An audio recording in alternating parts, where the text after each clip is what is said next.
Hi மக்களே, அவங்க அம்மாட்ட ஃபோன் வந்ததுன்னு சொல்லிட்டு நைஸாக ஓடி வந்துட்டா. எனக்கு சாப்பாடு வைக்க கூட முக்கியம் இல்லைன்ட்டு இங்கே வந்து உட்காந்து என்னமோ பேசிட்டு இருக்கா. தான் பேசுவாளுன்னு தெரியல. ஆத்தாலும் மகனும் நேற்று இந்த ஆள் ஃபோன் பண்ணி அவங்க அக்காள்கிட்ட பேசுறேன் 1 மணி நேரம். ஆமாம்மா, பிள்ளைங்க ஸ்கூல் போயிருச்சு. ஆமா சாப்பிட்டாச்சு. இப்பதான் புளியானம் வச்சேன். சரி இருமா, இந்த கூப்பிடுறாரு, டீ போடணுமா, பேசுறேன். என்னங்க இல்ல நான் தெரியாம அம்மா அது தெரியுது. குழம்பு என்ன வச்சேன்னு கேட்டுச்சு. ஆமாமா, குழம்பு என்ன வச்சேங்கிறத எனக்கு சாப்பாடு போடுறப்பே சொல்லலாமே. குழம்பு வச்சமா சாப்பிட்டு இருக்காருமான்னு சொல்லலாம். சிக்னலே இல்லங்க.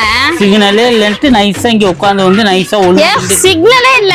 அப்ப இல்ல நான் தெரியாம கேக்குறேமா. அப்படி என்னதாம்மா நீ உங்க அம்மாவும் பேசுவ? ஒண்ணு இல்ல, என் பிள்ளைங்க ஸ்கூல் போயிடுச்சான்னு கேட்டுச்சு.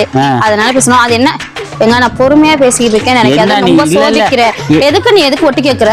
ஒட்டி என்ன ரகசியமா பேசிருக்கீங்க? என்ன ரகசியமா தாயும் பிள்ளையும் பேசிக்கிறதுக்கு நீ ஒட்டி கேக்குற? எதுக்குமா ரகசியம்? போனுங்கிறது நின்ன இடத்துல பேசுறதாமா. அது வந்தோட குடுகுடுன்னு இந்த இடத்துல பேசுறதுக்கு அந்த காலம் முறை என்ன ஒயர் போன இடத்த பேசிக்கிட்டு இருக்கோம்.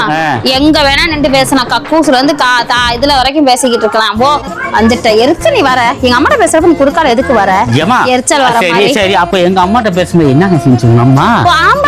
அதையே உங்க அம்மாட்ட பேசுறப்ப மட்டும் எதுக்கு? நான் என்னைக்காவது கேட்டிருக்கேன் உங்க அம்மாவை பத்தி பேசிட்டப்ப ஏமா என்னம்மா பேசினாங்க சொல்லுமா?